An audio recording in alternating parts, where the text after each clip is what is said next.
Be advised, the opinions and views of the hosts and guests do not reflect those of the station.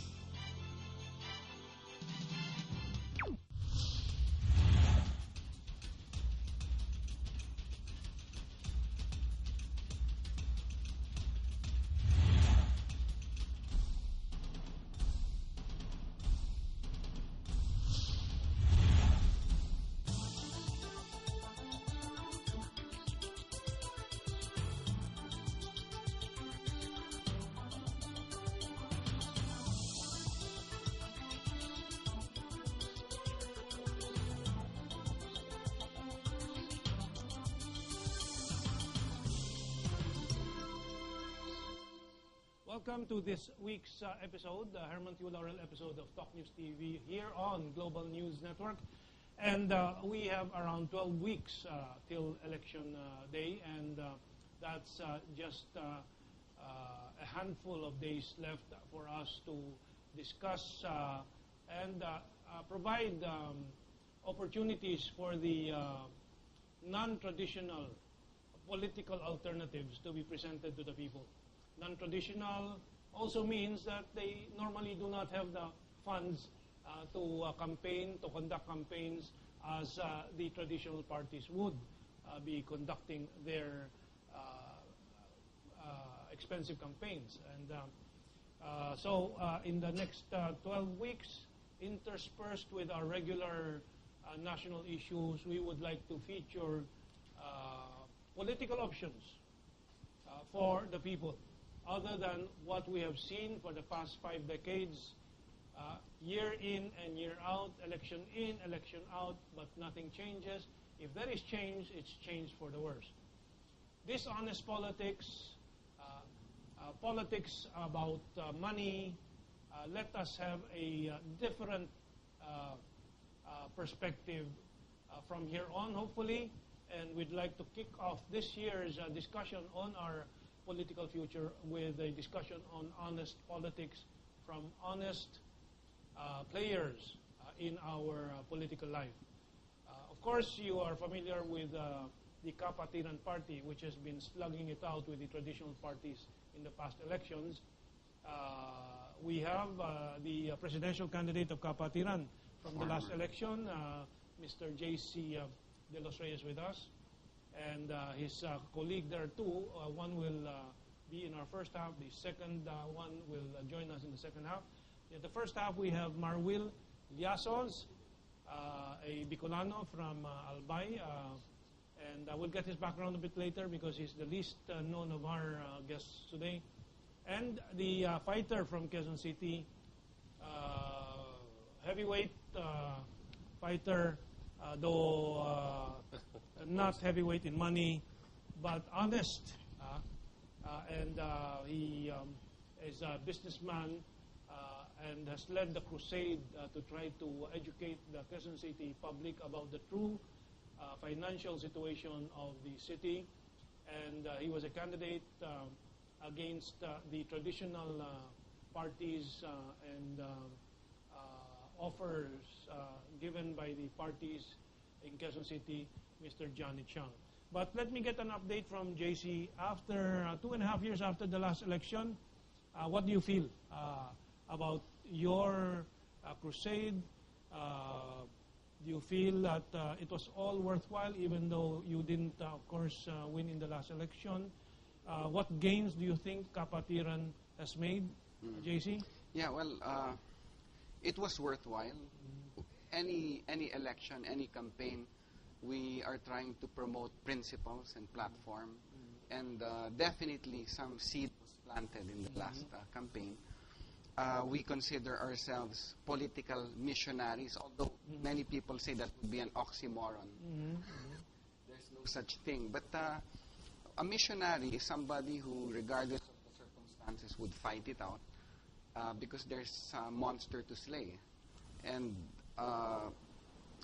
what I learned in the last elections is that we just have to persevere, considering the machinery, the money, big money politics that confronts the people. We're enslaved, no? We're a nation of zombies. And so while there are people opting for a revolution, there are many options. But kami naman, we are here for political action and political education. Well, I think political missionaries is an apt term. Missionaries are those in pursuit of a goal, as in a mission, and you are pursuing that in the field of politics. It's just that politics has gained such a bad reputation and connotation by the practice of the politics that we see today. You are hoping to change that. So you have a legitimate political mission, and you are legitimate political missionaries, and I accept that. Let's go to your companion here. Maybe you should introduce your companion. Was he with you also in the 2010 elections, or he's a new member of the movement of Kapatiran? Yeah, he's a new player. He's a new candidate.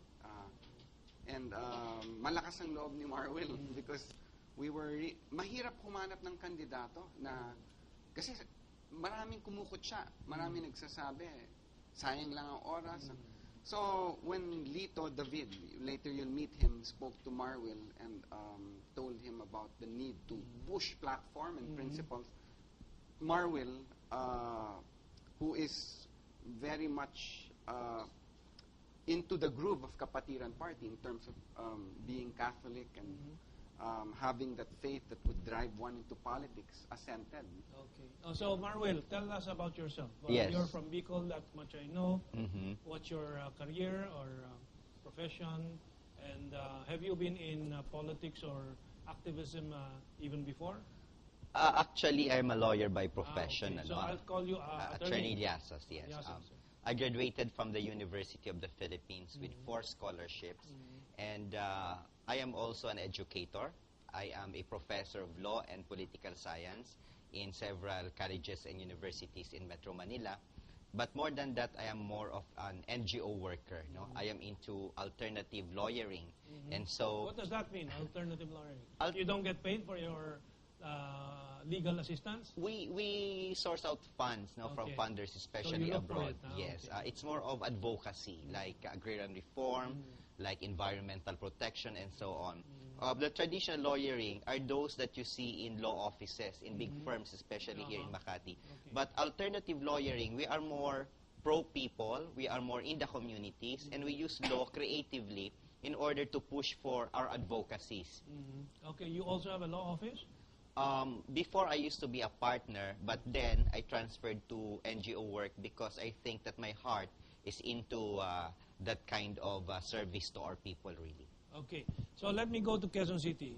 Johnny Chang has always these statistics, so he bases his critiques of what's going on in Quezon City on these facts. No? So, Johnny, what's your latest on Quezon City? You have a website, of course. Maybe you start with that because this data cannot be easily grasped or retained after they hear it. You start with your website. You could go to our Facebook, Better QC, BETTERQC. You could see all the documents you want to see. You could see the Quezon City budget, the mayor's budget, the councilor budget, and you could see all those expenditure. Especially right now, we put into the ERA fund plus the income of each barangay, the 142 barangay, the first time they could see it. Our advocacy is always go back to basic service to the people. Okay, let's repeat that. Better QC. Yeah, BETTERQC. Better Facebook. QC. That's all. They search it. Better QC. Lalabas na yun. Okay. Give us an example of this era, and you've been informing the people about the pork barrel of councilors, the vice mayor, the mayor. What are these amounts? People don't know it. Yeah. For the past 3 years, you could see the average of the mayors is about 3 billion a year. Ang kanyang pork barrel? Personal budget na yan. Parang pork barrel na yan, di ba? The vice mayor before is about 110. Now it's 200 million. This year is 190 million. About 3 years ago, kung may 44 million isang councilor, lahat sila 44. Last year, because of our advocacy, naging 27 to 44 average. Now, as of today, this year is 20 to 44. Okay. So you did a lot of good already in the past 2 years of campaigning against this pork barrel. They have reduced it by half. Pero tumaas yung budget ni Mayor, tumaas ibang budget, bumaba yung councilor. Di ba yun? Dadagdagan pa yung buwis. Parang yung last year, yung ideal land tax of 0.5%, and also the Ano yan, socialized tax? for the ideal land, Idle land tax. yeah. Idle land tax. And also the socialized housing tax of 0.5%, which they assess every property that's more than 100,000 is 0.5%. I questioned them, and we filed a TRO in the lower court, RTC. Now, we have filed it to this Court of Appeal, certiorari right now, Yeah. pending. And despite all these things, I think the most important thing is we were able to expose Quezon City has the highest tax rate in the whole Philippines. And Even then- higher than Makati. the higher than richest Makati, city. yeah. Like the retail, no? Yung mga retail. In Makati is 0.75. Quezon City 1%. If you put 0.75 to 1%, that's 33%. Especially sari-sari store. Sa Quezon City 2%, Makati is 0.5%.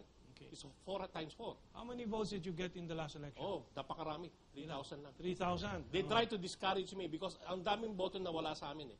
Because Quezon City is one of those classic case about the PCOS machine. There's 1,720 cluster. Lahat ng cluster, 70% nakuha ni Herbert. 17 nakuha ni Mike. Inaiwan sa akin yung 0.5% and 1%. Is across lahat ng That cluster. Mike is Mike Defensor. Mike got 17. So Is makikita Mike mo, running again? no more. No more. Nobody's running in So Quezon ikaw City. matapang talaga. Hindi. They call me crazy. Stupid. Actually, I call you idealistic. yeah. There are 3 political parties, LP, MP, UNA. MP and UNA didn't field any candidate this year as for mayor and vice mayor. So this year, this year. This year. So ibig sabihin, pinag-usapan nila yan. Ikaw nagsabi nun. Oo That's nga, why. nasabi ko, oo. Totoo yun. Natural, Actually, no? Oo. Kasi madali mag-field yung mga partidong yan eh. nag-uusap lang sila na parang Nag-uusap. hinati ng Quezon City. Siguro ang nag-negotiate niyan si Sunny Belmonte. Oo. Tapos yung ama sa club dyan, may mga cost-oriented, yung mga anti-political dynasty, anti-trapo. Tanong mo sino yung boboto nila? Sino? Herbert. Okay. And these are big organization. No? Ang nakakatawa dyan, they say they are for the people. Kaya nga nakausap ko yung ibang kasama nila, yung mga sa NGO, yung cost-oriented, sabi ko, baka cost-oriented na kayo. Give me one example or two. Bayan muna. Bayan muna, Yeah. okay. Medyo may pagka-cash-oriented because their justification is we need it for our own campaign sa party list and so on. Pragmatic is wrong already. It was under Herbert administration. Nakaroon ng matindi na demolition. Then you're betraying the people trust. That's really an issue we'll discuss. And give me another name. Akbayan siguro. Akbayan, hindi ko pa nakakausap eh. Sinong isa pang pangalan? Para, let's name names. Majority na Makabayan. Makabayan. May organization ng bayan about Makabayan. Makabayan, sinong kasama dyan? Sila Teddy Clemente. Ha? Sila Teddy Clemente. Bayan muna din Kaya yan, tinanong basically. sa amin, tinanong ko sa kanila, sino iboboto mo? Yun din. Sinong mayor nyo? Herbert din. Meron ko mas masakit yung may nagsabi sa akin, mag-slide down ka na konselor. Di sino iboboto nyo? Walang mayor? Wala, di namin kailangan mayor. Sino iboboto yung mayor? Si Herbert. At may nagsabi pa sa akin, panalo na si Herbert. Coming from their own group. You mean to say, you're going to vote that person who demolished the house of all the squatters, the informal settler? Giniman pananaw nyo? That's a tragedy of politics of deal-making, horse trading, and But compromise. that's wrong. Mali yan It's wrong. And that is why you're in this program. Yes. Because we know you're right. Okay, let's go to JZ. Nabanggit yung PCOS machine. What was your experience and what do you see today? Because it's still an ongoing controversy. And apparently, ika nga sa Tagalog, deadma lang ang Malacanang, deadma lang ang Supreme Court, deadma lang, kasi we filed a case in the Supreme Court against the 2010 election itself, and the result of the 2010 election because of the infirmities of the PCOS machine. We have not received any response from the Supreme Court after 2.5 years. But anyway, I want your view on this. Yeah, we filed a case too before the Supreme Court. Kami ni Nick Perlas, Jambi. Yes, Nick. Not even a minute resolution. So wala pa rin. Wala pa rin. What does that mean? As a lawyer, can they do that? I think there are laws requiring them to respond, di ba? Actually, under the rules, dapat kung sino yung respondent is required to file a comment. The Supreme Court can either issue a notice to them to respond, or if the petition itself is not satisfactory based on the technicalities of the pleading and based on the arguments, the Supreme Court should at least issue a minute resolution dismissing the case on a technicality, but that has not been done as far as I know in the cases that you So, filed. the Supreme Court is violating some legal rules natin? I think because the Supreme Court, is supreme, so even the mistakes of the Supreme Court become part of the law of the land. I think it may not be illegal because they are the ones who craft their own rules, but I think there is something that violates basic ethics. The parties need to know the resolution on their cases. And there is a principle of justice delayed is justice denied. And that is so much been abused by the highest court of the land itself. So it's not anymore justice delayed, justice denied. It's justice delayed, justice reviled. Since I'm not a lawyer and I have no license to be revoked by the Supreme Court, I can say I do not respect the Supreme Court because of these things. Unfortunately, we have colleagues like Alan Paglia who dared say some truths about him, get suspended and his livelihood suspended for 7 or 8 years. JC, what was your experience with the PCOS machine? You filed the case, you said? We did. In my own hometown, Olongapo City, I grew up there. I served there 2 terms as councilor. I had the highest vote as a councilor. I only got 200 votes. My vote count when I won was 50,000. And then overall, statistically impossible, Jambi Madrigal, who got as a senator 14 million, got 40,000 votes. She should have gotten more sa Olongapo ba, ganyan? 40,000 votes national. Nationally. National. Okay. Impossible. Impossible. Tapos in everything was impossible. You're also a lawyer, am I correct? No, I'm a graduate of law. Okay. You also see what is going on in the debates about the PCOS machine with COMELEC. Yes. We have seen that the source code has not yet been shown or brought out by the... How can that be after 2.5 years? Number 2, we now know that Dominion Systems, the software supplier, technology supplier of Smartmatic, is suing Smartmatic now, and they're suing each other in the state of Delaware in the U.S. And the Dominion voting systems, Smartmatic charges Dominion voting systems for not supporting them and giving them the source code for the last election. So what does that make of the last election? And our courts, Malacanang, is not doing anything about it. During the last elections, hindi pa tapos yung canvassing sa Kongreso. Ambassador Thomas would congratulate Noynoy Aquino in Times Street already. It's just too much. That's right. And, Johnny, Johnny. Can I give you a suggestion? Kasi ako, electronics din ako. I just wanted to mention to the public that you made your modest wealth from representing Office copying machines, di ba? Machine, And it was a dominant brand. We will not mention it anymore. No? Ang electronics is like computers, garbage in, garbage out. Lahat ng security features na katulad yan. Suppose sabihin na maglalagay ka ng monitor, di ba? Yun ang usapan original. May monitor ka. Pagpasok mo yung ballot mo, lalabas sa monitor. Tinanggal nila yun. Oo nga. Kasi the mere fact tinanggal, malaking problema niya. Tapos yung monitor, hindi lang yun, yung resibo. Resibo. Yung binoto. Walang kopya. Hindi. Ang lumabas na lang, ang pinayagan na lang nila, congratulations. Congratulations. Ano yung parang nagboto? Bakit? Hindi ko ba alam na nagboto ako? Di ba? Alam ko yun, di ba? Yeah. No.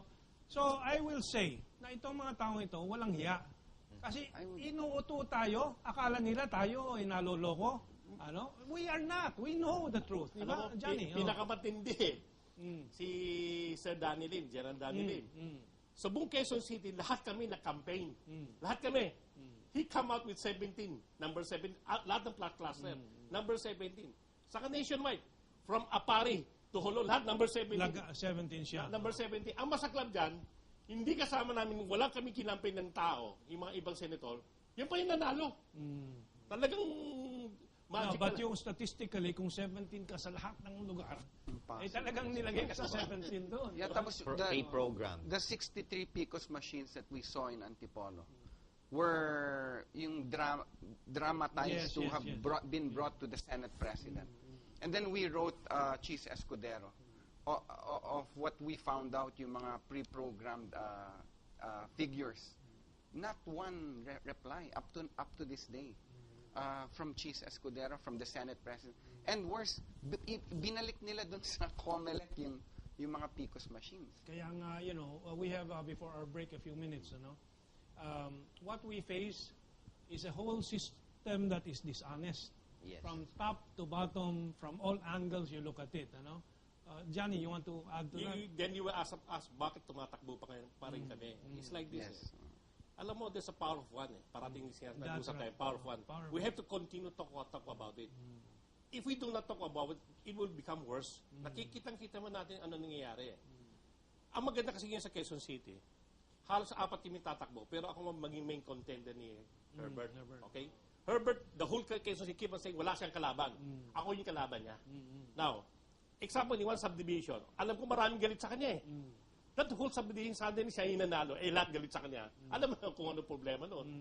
So ako naman, ang sinasabi ko, the reason why the last time we ran, because we believe honesty. Yung PICOS machines are honest. Now we running because wala kaming choice. We have to do something about what's happening in this country. Okay, before we take our break, I think Kapatiran is adopting Yes, Johnny Chang Chang. for the coming elections. What does that mean? Will you be adopting more of other people? We adopted Pabs Hernandez sa Valenzuela na tatakbo yung mga gatchalian, wala ring kalaban. Pati lahat na lang. Tapos si Glenn Angeles na lumalaban against the Ejercitos sa San Juan. Ang dami. Pati meron kaming kandidato sa Caloocan, meron kaming kandidato sa Muntinlupa, pati sa Mandaluyong. We cannot lose by default. That's the point. Okay. And what about Nick Perlas? Is he, Nick had his own movement and party in the last election, no? Yes. But you mentioned him. Are you working together now? No, he's out of the scene, but I'm sure he's supportive of what we're doing. Okay. So, in the second half, we'll have Lito David sit on the chair of Marwil. So, Marwil, anong message mo sa publiko natin? Our democracy has been tried and tested so much, no? And in this coming election, we have to make a stand that the business as usual mentality should no longer prevail. That's why, like myself, I'm a new candidate, I'm a new face, and I represent the new hope for the country. That's the only thing that we can offer right now, hope for a better Philippines. What do you think is one major thing that has to be done if you have the opportunity and which you don't see happening in our Senate today? The first thing that has to be done is to pass the Anti-Political Dynasty Act, and it solves a lot of things, so that we will no longer be seeing a Senate with brother and sister there, father and son, mother and son. So I think with the passage of the Anti-Political Dynasty Law would put an end to the kind of politics that we have now. We have 60 seconds. I post this to everyone. I think it's more fundamental to demand an end to the pork barrel, because the political dynasties will naturally wither away if they have no interest in getting senators 200 million a year or 1.2 billion in 6 years. And congressmen won't get there, how many? 70 million a year? 70 million, pero may additional ngayon. Times 3, 210 million a year, and accumulates over 2-3 terms, and with brother and sister, that doubles and triples. Yes. And, 40 seconds. Any response? Ako. Go ahead. Alam mo, sa Quezon City is a classic example. A mayor getting 3.6 billion personal budget, a vice mayor 200 million. Okay, each councilor 44. May 22 now, is about 20 to 44. That 3.6 billion, makikita mo, meron siyang sariling lump sum appropriation 400 million. CDF fund 500 million. Saan pupunta? That alone was, makikita mo, talagang grabe na. Okay. Well, we now have to take our break, and later we'll ask Johnny about his story as he goes around talking to barangay captains, and they demand more taxes also. Yes. We'll talk about that. So, break muna tayo. Maraming salamat, Mark.